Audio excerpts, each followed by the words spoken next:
മനസ്സുള്ളിൽ മാനവികത പൂത്തുലയട്ടെ, അകമിൽ സഹജീവി സ്നേഹ സുമങ്ങൾ വിടരട്ടെ, ആസുരതകളിലെ ദുരപേരി ഉയരുമ്പോ.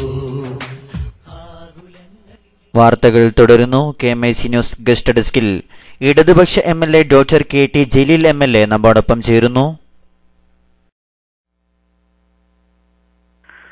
അസ്സലാമു അലൈക്കും വറഹ്മത്തുള്ളാഹി വബറകാതുഹു. വലൈക്കും അസ്സലാം. ബഹുമാനപ്പെട്ട KT ജലീൽ സാഹിബിന് KMIC ന്യൂസ് ഗസ്റ്റ് ഡെസ്കിലേക്ക് സ്വാഗതം. Thank you. Abdul Nasser Madani, PDP chairman Abdul Nasser മഅദനിയുടെ നീതി നിഷേധവുമായി ബന്ധപ്പെട്ട് താങ്കൾക്ക് എന്താണ് പറയാനുള്ളത്? നമ്മളുടെ രാജ്യത്ത് 1,00,000-ലധികം മുസ്ലിം ചെറുപ്പക്കാർ ഇന്ത്യയിലെ വ്യത്യസ്ത ജയിലുകളിൽ 1992 ഡിസംബർ 6 ശേഷം വിവിധ കേസുകളുമായി ബന്ധപ്പെട്ട്, സ്ഫോടന പരമ്പരകളുമായി ബന്ധപ്പെട്ട് വിചാരണ തടവുകാരായി കഴിയുന്നുണ്ട്. അതിൽ വളരെ പ്രധാനപ്പെട്ട ഒരു വ്യക്തിയാണ് അബ്ദുൽ നാസർ മഅദനി. അദ്ദേഹത്തെ കോയമ്പത്തൂർ സ്ഫോടന കേസുമായി ബന്ധപ്പെട്ട് 11 വർഷക്കാലം ജയിലിലടച്ചു. അദ്ദേഹത്തിനെതിരെ ഉന്നയിക്കപ്പെട്ട ഒരു കേസ് പോലും തെളിയിക്കാൻ കഴിഞ്ഞില്ല. അതിന്റെ അടിസ്ഥാനത്തിലാണ് അദ്ദേഹത്തെ വെറുതെ വിട്ടത്. അത് കഴിഞ്ഞ് വീണ്ടും അദ്ദേഹത്തെ മറ്റൊരു സ്ഫോടന പരമ്പരയുമായി ബന്ധപ്പെട്ട ഗൂഢാലോചനയിൽ പങ്കാളിയായി എന്നാക്ഷേപിച്ചുകൊണ്ടാണ് കർണാടക പോലീസ് കേരളത്തിൽ നിന്ന് അറസ്റ്റ് ചെയ്തു കൊണ്ടുപോയത്. അദ്ദേഹത്തിന്റെ വിചാരണ അദ്ദേഹത്തിന്റെ കോടതിയിൽ, അദ്ദേഹത്തിന്റെ ജയിലിൽ തന്നെയാണ് നടക്കുന്നത്. മറ്റൊരു സ്ഥലത്തേക്ക് കോടതി മാറ്റിയിരുന്നെങ്കിൽ പ്രശസ്തരായിട്ടുള്ള വക്കീലന്മാരുടെ സേവനം അദ്ദേഹത്തിന് ഉപയോഗപ്പെടുത്താമായിരുന്നു. അതിനുള്ള സൗകര്യം പോലും ഒരുക്കി കൊടുക്കാതെ അഗ്രഹാര ജയിലിൽ പ്രത്യേക സംവിധാനത്തിൽ കോടതി സ്ഥാപിച്ചുകൊണ്ടാണ് വിചാരണ നടന്നുകൊണ്ടിരിക്കുന്നത്. അതുകൊണ്ട് തന്നെ അദ്ദേഹത്തിന് നല്ല അഭിഭാഷകന്മാരുടെ സേവനം പോലും ലഭിക്കാത്ത സ്ഥിതിയുണ്ട്. അദ്ദേഹത്തിന് ചികിത്സ ലഭ്യമാക്കണം എന്ന ആവശ്യം ഇപ്പോൾ ഉയർന്നു വന്നിരിക്കുന്നത് മദനിയെ സമീപകാലത്ത് പോയി കണ്ട എല്ലാവരും അദ്ദേഹത്തിന്റെ ആരോഗ്യനിലയിൽ ആശങ്ക രേഖപ്പെടുത്തിയവരാണ്. ഞാൻ അദ്ദേഹത്തെ ജയിലിൽ പോയി സന്ദർശിച്ചിരുന്നു. ഷേഖുന AP അബൂബക്കർ മുസ്ലിയാർ അദ്ദേഹത്തിന് ചികിത്സ ലഭ്യമാക്കണമെന്ന് ആവശ്യപ്പെട്ടുകൊണ്ട് കേന്ദ്ര ഗവൺമെന്റിനെ തന്നെ സമീപിക്കുകയുണ്ടായി. CPIM-ന്റെ സംസ്ഥാന സെക്രട്ടേറിയറ്റ് മദനിക്ക് നീതി നിഷേധിക്കാൻ പാടില്ല എന്ന് പറഞ്ഞുകൊണ്ടുള്ള അഭിപ്രായം രേഖപ്പെടുത്തി. അതോടുകൂടിയാണ് കേരളത്തിലെ മുഖ്യധാര രാഷ്ട്രീയ പാർട്ടികൾ മദനിയുടെ വിഷയം ഏറ്റെടുക്കുന്നത്. ഇക്കാലം അത്രയും മദനിയോട് നീതി കാണിക്കാത്തതിൽ യാതൊരു തരത്തിലുള്ള പ്രതിഷേധവും രേഖപ്പെടുത്താത്ത, അമർഷവും രേഖപ്പെടുത്താത്ത, എന്നാൽ പല അവസരങ്ങളിലും സ്വകാര്യമായി സന്തോഷം പങ്കുവച്ചിരുന്ന ആളുകൾ പോലും ഇപ്പോൾ മദനിയുടെ വിഷയം ഏറ്റെടുക്കാനുണ്ടായിട്ടുള്ള കാരണം മദനിക്ക് ജയിലിൽ വെച്ച് എന്തെങ്കിലും സംഭവിച്ചാൽ അതിന്റെ മുഴുവൻ പാപഭാരവും ഇത്തരത്തിലുള്ള സംഘടനകൾക്കാകും എന്ന് ഭയപ്പെട്ടതുകൊണ്ടാണ്. ഏതായാലും എല്ലാ രാഷ്ട്രീയ പാർട്ടികളും മദനിയുടെ കാര്യത്തിൽ ഒരു നിലപാട് സ്വീകരിക്കാൻ തയ്യാറായി എന്നുള്ളത് സന്തോഷകരം തന്നെയാണ്. കഴിഞ്ഞ ലോക്സഭാ തെരഞ്ഞെടുപ്പിന്റെ സന്ദർഭത്തിൽ ഇടതുപക്ഷ മുന്നണിയെ തോൽപ്പിക്കണം എന്ന് വളരെ ശക്തമായി പൊതുമാധ്യമങ്ങൾ പ്രചരിപ്പിക്കാനുണ്ടായ കാരണങ്ങളിൽ വളരെ പ്രധാനപ്പെട്ട ഒന്ന് സഖാവ് പിണറായി വിജയൻ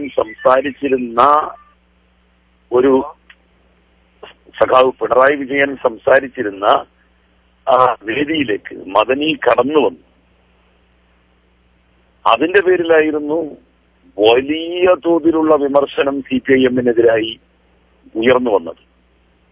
ആ ഒരൊറ്റ കാരണം കൊണ്ടാണ് കഴിഞ്ഞ ലോക്സഭാ തെരഞ്ഞെടുപ്പിൽ ഇടതുമുന്നണിയെ തോൽപ്പിക്കുവാനുള്ള വലിയ ശ്രമങ്ങൾ ഉണ്ടായത് എന്നുള്ള കാര്യം നമുക്ക് മറക്കാൻ കഴിയില്ല. ഏതായാലും അങ്ങനെ വിമർശിച്ചിരുന്ന ആളുകളും പാർട്ടികളും പത്രങ്ങളും ഒക്കെ അവരുടെ നിലപാട് മാറ്റി അബ്ദുൽ നാസർ മദനിക്ക് ചികിത്സ ലഭ്യമാക്കണം എന്നുള്ള അഭിപ്രായ പ്രകടനത്തിലേക്ക് വന്നു എന്നുള്ളത് സന്തോഷകരം തന്നെയാണ്. അദ്ദേഹത്തിന്റെ നില അതീവ ഗുരുതരമാണ്. അദ്ദേഹത്തിന്റെ കാഴ്ചശക്തി നഷ്ടപ്പെട്ടുകൊണ്ടിരിക്കുകയാണ്. അദ്ദേഹത്തിന് ഒരുപാട് രോഗങ്ങൾ അദ്ദേഹത്തെ വല്ലാതെ പ്രയാസപ്പെടുത്തിക്കൊണ്ടിരിക്കുന്നു. ഇതുവരെ സ്വന്തം ചെലവിൽ അദ്ദേഹത്തിന് ചികിത്സിക്കാമെന്നാണ് ഇപ്പോൾ കോടതി പറഞ്ഞിരിക്കുന്നത്. രാജ്യദ്രോഹ കുറ്റം തെളിയിക്കപ്പെട്ട് ഇന്ത്യയെ വിറപ്പിച്ച അജ്മൽ കസബിന് സംരക്ഷണം നൽകാൻ വേണ്ടി ഇന്ത്യ ഗവൺമെന്റിന് ചെലവായത് 31 കോടി രൂപയാണ്. അബ്ദുൽ നാസർ മദനിക്ക് ചികിത്സ ലഭ്യമാക്കാൻ ആവശ്യമായ തുക പോലും ഗവൺമെന്റിന് കൊടുക്കാൻ കഴിയില്ല എന്ന് പറയുന്നത് എന്തിന്റെ അടിസ്ഥാനത്തിലാണ്? ഒരാളെ വിചാരണാ തടവുകാരനായി പാർപ്പിക്കുക. അയാൾ ചെയ്ത കുറ്റം തെളിയിക്കപ്പെട്ടിട്ടാണെന്നുണ്ടെങ്കിൽ ഇവർ ചെയ്യുന്നതിൽ അല്പമെങ്കിലും ന്യായമുണ്ട് എന്ന് പറയാം. അദ്ദേഹത്തിന് മേൽ ചാർത്തപ്പെട്ട അല്ലെങ്കിൽ ചുമത്തപ്പെട്ട ഒരു കുറ്റം പോലും തെളിയിക്കാൻ ഇന്നുവരെ നിയമത്തിന്റെ പിൻബലത്തിൽ ആർക്കും സാധ്യമായിട്ടില്ല. മാനുഷികമായിട്ടുള്ള പ്രാഥമികമായ അവകാശം പോലും അബ്ദുൽ മദനിക്ക് നിഷേധിക്കപ്പെടുകയാണ്. ഇതിനെതിരായി മുസ്ലിം സംഘടനകളെക്കാൾ കൂടുതൽ ശക്തമായി രംഗത്ത് വന്നിരിക്കുന്നത് സെക്കുലർ പാർട്ടികളാണ്. CPIM, അതിന്റെ ചുവട് പിടിച്ചുകൊണ്ട് കോൺഗ്രസും അഭിപ്രായം സമാനമായിട്ടുള്ള രീതിയിൽ രേഖപ്പെടുത്താൻ തയ്യാറായി. ഇത് നല്ലൊരു ചുവടുവെപ്പാണ്. അദ്ദേഹത്തിന് ചികിത്സ ലഭ്യമാക്കണമെന്നുള്ള കാര്യത്തിൽ ഒരു അഭിപ്രായ വ്യത്യാസവും കേരളത്തിലെ ഒരു പാർട്ടിക്കിടയിലും നിലനിൽക്കുന്നില്ല എന്നുള്ളത് അദ്ദേഹത്തിന്റെ നിലപാടിലെ ശരിയെയാണ് സൂചിപ്പിക്കുന്നതും വ്യക്തമാക്കുന്നത്. ഇങ്ങനെ പറയുമ്പോൾ മറുവിഭാഗം പ്രധാനമായി ഉന്നയിക്കുന്ന ഒരു ആരോപണം, 2 തവണയും അബ്ദുൽ നാസർ മദനിയെ പിടിച്ചുകൊടുത്തത് താങ്കൾ പ്രതിദാനം ചെയ്യുന്ന മുന്നണി ഭരിക്കുമ്പോഴാണ്. ഈ ആരോപണത്തെ എങ്ങനെയാണ് നേരിടുന്നത്? ഇടതുപക്ഷ മുന്നണി ഭരിക്കുന്ന സമയത്ത് കർണാടക പോലീസാണ് അറസ്റ്റ് ചെയ്ത് കൊണ്ടുപോകുന്നത്. ഈ ഗവൺമെന്റ് പിടിച്ചുകൊടുത്തതല്ല. അദ്ദേഹത്തിന് സൗകര്യങ്ങൾ ഒരുക്കി കൊടുത്തതിന്റെ പേരിൽ ഗവൺമെന്റ് വളരെ വലിയ പഴി കേട്ടിട്ടുണ്ട്. അദ്ദേഹത്തിന്റെ അറസ്റ്റ് നീട്ടിക്കൊണ്ടുപോയി, അദ്ദേഹത്തിന് കീഴടങ്ങാനുള്ള അവസരം ഒരുക്കി കൊടുക്കുന്നു, അദ്ദേഹത്തിന് വലിയ സൗകര്യങ്ങൾ ഒരുക്കി കൊടുക്കുന്നു. സൂഫിയ മദനിയെ അറസ്റ്റ് ചെയ്ത് കൊണ്ടുപോയത് പോലീസ് വാഹനത്തിലല്ല, ഒരു കറുത്ത സ്കോർപിയോ കാറിലാണ്, വാഹനത്തിലാണ് എന്ന് പറഞ്ഞുകൊണ്ട് വലിയ വിമർശനമല്ലേ ഗവൺമെന്റിനെതിരായി അന്ന് ഉയർത്തിക്കൊണ്ടുവന്നത്? ഇടതുപക്ഷ ഗവൺമെന്റ് മദനിയെ പരിരക്ഷിക്കുവാൻ എന്തൊക്കെ ശ്രമങ്ങൾ നടത്തിയോ ആ ശ്രമങ്ങളെ മുഴുവൻ നഖശിഖാന്തം എതിർക്കുവാനും ഇവിടുത്തെ ഹിന്ദുത്വ തീവ്രവാദികളുടെ കൂടെ ചേർന്നുകൊണ്ട് കോൺഗ്രസും മുസ്ലിം ലീഗ് അടക്കമുള്ള പാർട്ടികളും അദ്ദേഹത്തിനെതിരായ വലിയ ആക്ഷേപങ്ങൾക്ക് ശക്തി പകരുന്ന രൂപത്തിലാണ് ആ ഘട്ടത്തിലൊക്കെ പ്രവർത്തിച്ചത്. അതുകൊണ്ടുകൂടി സത്യത്തിൽ ഇടതുപക്ഷ മുന്നണിക്ക് മനസ്സില്ലാ മനസ്സോടെ ചില കാര്യങ്ങളൊക്കെ ചെയ്യേണ്ടി വന്നത്. എന്നാലും ഒരിക്കലും പിടിച്ചു കൊടുത്തിട്ടില്ല അബ്ദുൽ നാസർ മദനിയെ. കഴിഞ്ഞ കേസിന്റെ കാര്യത്തിലും ആയാലും മുമ്പുള്ള കേസിന്റെ കാര്യത്തിലായാലും 2 പ്രാവശ്യവും അദ്ദേഹത്തെ തമിഴ്നാട് പോലീസ് അറസ്റ്റ് ചെയ്ത് കൊണ്ടുപോകുന്ന സമയത്ത് ഇവിടെ ഇടതുമുന്നണിയായിരുന്നു ഭരണം നടത്തിയിരുന്നത്. കേരളത്തിൽ നടന്നൊരു സ്ഫോടന കേസുമായി ബന്ധപ്പെട്ട് ഒരാളെ സംശയമുണ്ട് എന്ന് പറഞ്ഞ് തമിഴ്നാട്ടിൽ നിന്ന് അയാളെ കേരളത്തിലേക്ക് കൊണ്ടുവരാൻ തമിഴ്നാട് സർക്കാരിന്റെ ഒരു തരത്തിലുള്ള അനുവാദവും ആവശ്യമില്ല. തമിഴ്നാട് സർക്കാർ അതിനെ എതിർത്താലും ഇന്ത്യ ഗവൺമെന്റിന്റെ സഹായം തേടിക്കൊണ്ട് അയാളെ ബന്ധപ്പെട്ട സംസ്ഥാനത്തിലേക്ക് കൊണ്ടുവരാൻ വിചാരണ ചെയ്യാൻ വേണ്ടി തമിഴ്നാട് സർക്കാരാണ് കേസെടുത്ത് അദ്ദേഹത്തെ നേരത്തെ കൊണ്ടുപോയത്. ഇപ്പോൾ കർണാടക പോലീസാണ് അവരുടേതായിട്ടുള്ള ഒരു കേസ് ഫ്രെയിം ചെയ്ത് കേരളത്തിൽ നിന്ന് അദ്ദേഹത്തെ കൊണ്ടുപോയത്. അല്ലാതെ ഇടതുപക്ഷ ജനാധിപത്യ മുന്നണിക്കും ഗവൺമെന്റിനും ഒരു തരത്തിലുള്ള പങ്കും ഇതിലില്ല. പാവപ്പെട്ട മത്സ്യത്തൊഴിലാളികളെ വെടിവെച്ചു കൊന്ന ഇറ്റാലിയൻ നാവികർക്ക് ക്രിസ്മസ് ആഘോഷിക്കാൻ ജാമ്യം അനുവദിച്ചു. ഒരു കുറ്റവും ചെയ്തു എന്ന് തെളിയിക്കപ്പെടാത്ത മഅദനിക്ക് സ്വന്തം ചികിത്സയ്ക്ക് പോലും ജാമ്യം അനുവദിക്കുന്നില്ല. ഈ നിയമവ്യവസ്ഥയെക്കുറിച്ച് എന്താണ് പറയാനുള്ളത്? അതുതന്നെയാണ് ഞാൻ പറയുന്നത്. കോൺഗ്രസ് പ്രതിനിധാനം ചെയ്യുന്ന നിയമവ്യവസ്ഥയും നീതി വ്യവസ്ഥയുമാണിത്. കോൺഗ്രസിന് എന്താണ് ഇക്കാര്യത്തിൽ പറയാനുള്ളത്? അവരല്ലേ കേന്ദ്രം ഭരിക്കുന്നതും. പ്രത്യേക ഫ്ലൈറ്റ് ഇറ്റലിയിൽ നിന്ന് ചാർട്ട് ചെയ്ത് കൊണ്ടുവന്നിട്ടാണ് ഈ 2 ആളുകളെ കൊണ്ടുപോകുന്നത്. അവരിനി ഇന്ത്യയിലേക്ക് മടങ്ങി വരുമോ ഇല്ലയോ എന്നുള്ളതൊക്കെ കാത്തിരുന്ന് കാണേണ്ടതാണ്.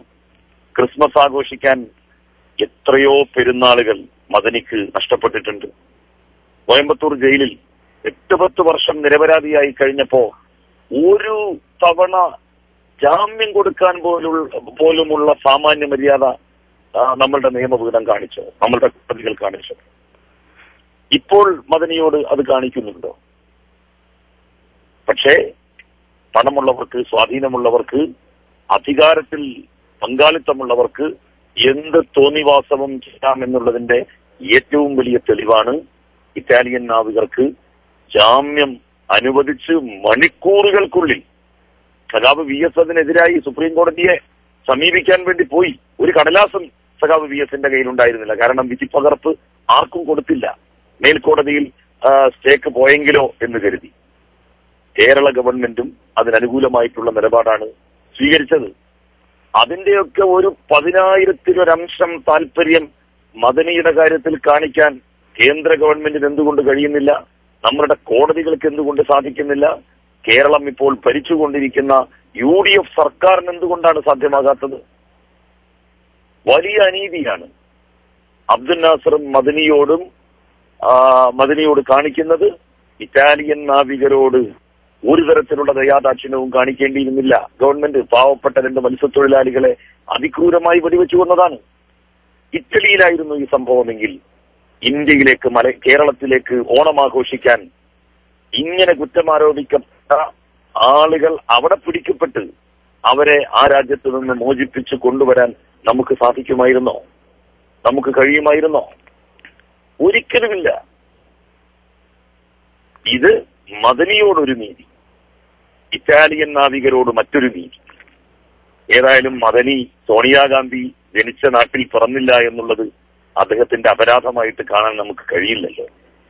ഇപ്പോൾ അങ്ങനെ ജനിച്ചു പോയി എന്നുള്ളതാണല്ലോ ഇറ്റാലിയൻ നാവികരുടെ പ്ലസ് പോയിന്റ് ആയിട്ട് ഇപ്പോ വന്നിരിക്കുന്നത്. ഇപ്പോൾ കേരള സർക്കാർ ഇടപെടുന്നത് കൊണ്ട് അബ്ദുൽ നാസർ മദനിയുടെ ജാമ്യം എളുപ്പത്തിൽ നടക്കുമെന്ന് പ്രതീക്ഷയുണ്ടോ? കേരള സർക്കാർ എന്തിടപെടലാണ് നടത്തുന്നത്? സഖാവ് MA ബേബി കേരള നിയമസഭയിൽ ഒരു നിയമം അവതരിപ്പിച്ചു.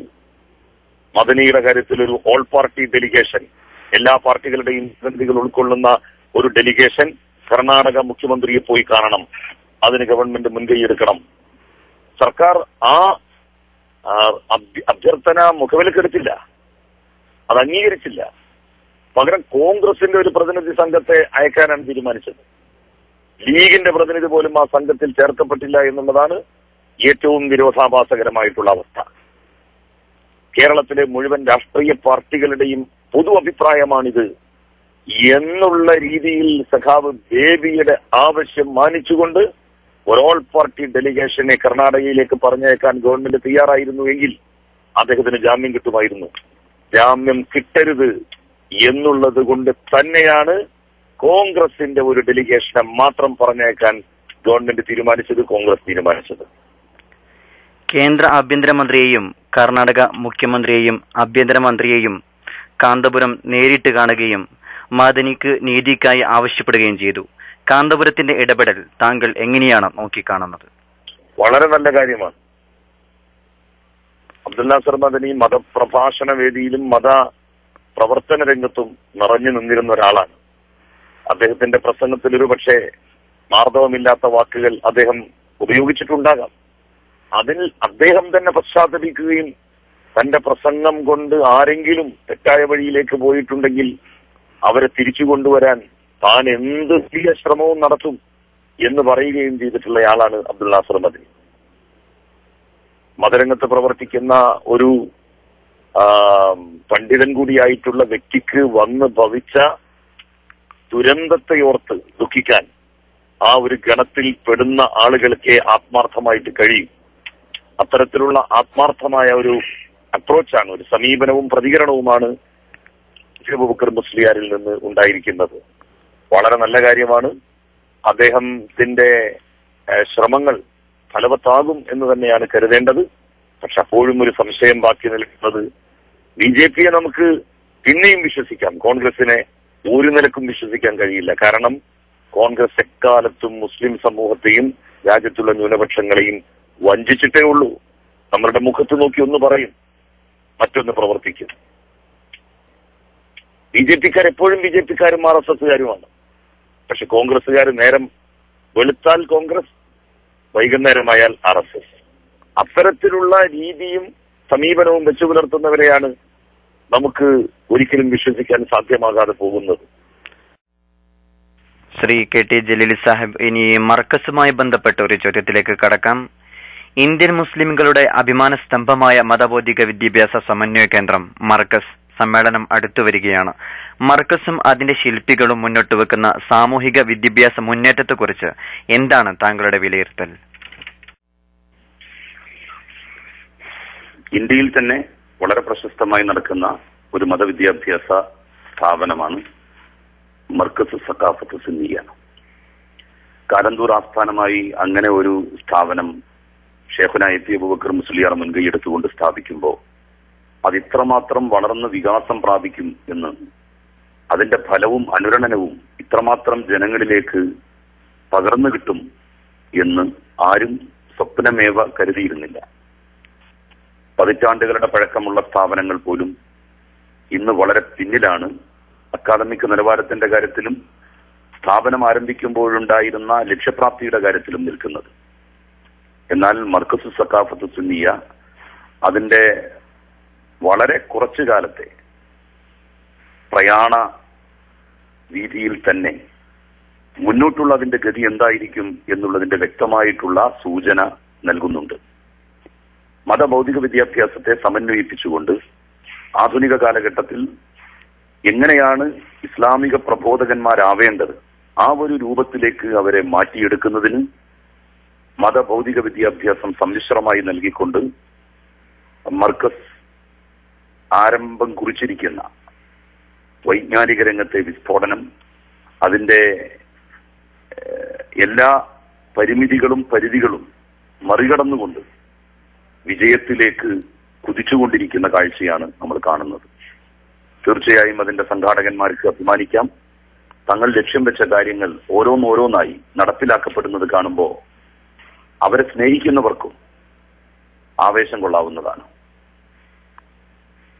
ചരിത്രത്തിലൊരു ഇടം കണ്ടെത്തിയിട്ടുള്ള മർക്കസ് അതിന്റെ പ്രയാണഘട്ടത്തിൽ ഒരു നാഴികക്കല്ല് കൂടി, ഒരു വാർഷികം വരുന്നതോടുകൂടി പിന്നിടുന്നു എന്നുള്ളത് നമുക്കെല്ലാവർക്കും സന്തോഷം പകരുന്നതാണ്.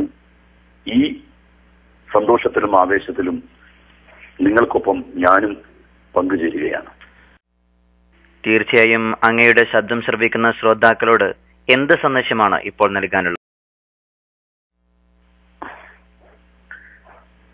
നമ്മളുടെ രാജ്യത്ത് നമ്മളുടെ സമൂഹം, പ്രത്യേകിച്ച് മുസ്ലിം സമുദായം അഭിമുഖീകരിക്കുന്ന ചില അടിസ്ഥാനപരമായിട്ടുള്ള പ്രതിസന്ധികളും വിഷയങ്ങളുമുണ്ട്. അത് പുറമെ നിന്നുള്ള ശത്രുക്കളിൽ നിന്നുള്ള ആക്രമണം അല്ല. നമ്മളുടെ സമുദായത്തിനകത്ത് ഒരു വലിയ വിപ്ലവം നമ്മളുടെ നടപടിക്രമങ്ങളുടെയും ശീലങ്ങളുടെയും സ്വഭാവങ്ങളുടെയും ഒക്കെ കാര്യത്തിൽ നടത്തപ്പെടേണ്ടതായിട്ടുണ്ട്. നമുക്ക് ലഭിക്കുന്ന മതവിദ്യാഭ്യാസത്തിന്റെ തോതനുസരിച്ച് നമ്മളിൽ നിന്ന് വേണ്ടതുപോലെ നാടും സമൂഹവും സമുദായവും പ്രതീക്ഷിക്കുന്ന പെരുമാറ്റവും സ്വഭാവ മഹിമയും ഉണ്ടാകുന്നില്ല എന്നുള്ളത് നമ്മളെ ഏവരെയും ദുഃഖിപ്പിക്കേണ്ടതാണ്. ഒരു സ്വയം വിമർശനത്തിന് മുസ്ലിം സമുദായം സന്നദ്ധമായി മുന്നോട്ട് വരേണ്ട ഒരു ചരിത്ര പന്തിയിലൂടെയാണ് നമ്മൾ കടന്നുപോയിക്കൊണ്ടിരിക്കുന്നത്. ഓരോ കുറ്റവാളികളുടെ ലിസ്റ്റ് എടുത്ത് പരിശോധിച്ചു നോക്കിയാലും കുറ്റങ്ങളുടെ വാർത്തകൾ കേട്ടുകൊണ്ടിരിക്കുമ്പോഴും നമുക്ക് ഇക്കാര്യം ബോധ്യമാകും. കെട്ടിനിൽക്കുന്ന ഒരു വെള്ളം, അതിൽ നിന്ന് ദുർഗന്ധം വമിക്കുക സ്വാഭാവികമാണ്. അത്തരത്തിലുള്ള ഒരു ദുർഗന്ധം വമിക്കൽ മുസ്ലിം സമുദായത്തിനകത്ത് നിന്ന് ഉണ്ടായിക്കൊണ്ടിരിക്കുന്നു. നമുക്ക് സമുദായത്തിന്റെ മുന്നോട്ടുള്ള ഒഴുക്കിനെ തടസ്സപ്പെടുത്താതെ നോക്കേണ്ടതുണ്ട്. നമുക്കവരെ മുന്നോട്ട് കൊണ്ടുപോകേണ്ടതുണ്ട്. ഈ കെട്ടിനിൽക്കുന്ന അവസ്ഥയിൽ നിന്ന്, മൂല്യച്യുതി ബാധിച്ചു കഴിഞ്ഞിരിക്കുന്ന ഈ ഒരു സ്ഥിതിവിശേഷത്തിൽ നിന്ന് മുസ്ലിം സമുദായത്തെ മുക്തമാക്കി കൊണ്ടുപോവുക എന്നുള്ളതാണ് ഏതൊരു മതസംഘടനയും സമുദായ സ്നേഹിയും ഇപ്പോൾ നിർവഹിക്കേണ്ട ദൗത്യം എന്നും ഞാൻ കരുതുന്നു. നന്ദി. ബഹുമാന്യനായ MLA KT ജലീൽ സാഹിബിന് KMIC ന്യൂസ് ഗസ്റ്റ് ഡെസ്കിന് വേണ്ടി താങ്കളുടെ വിലപ്പെട്ട സമയം കണ്ടെത്തിയതിന്.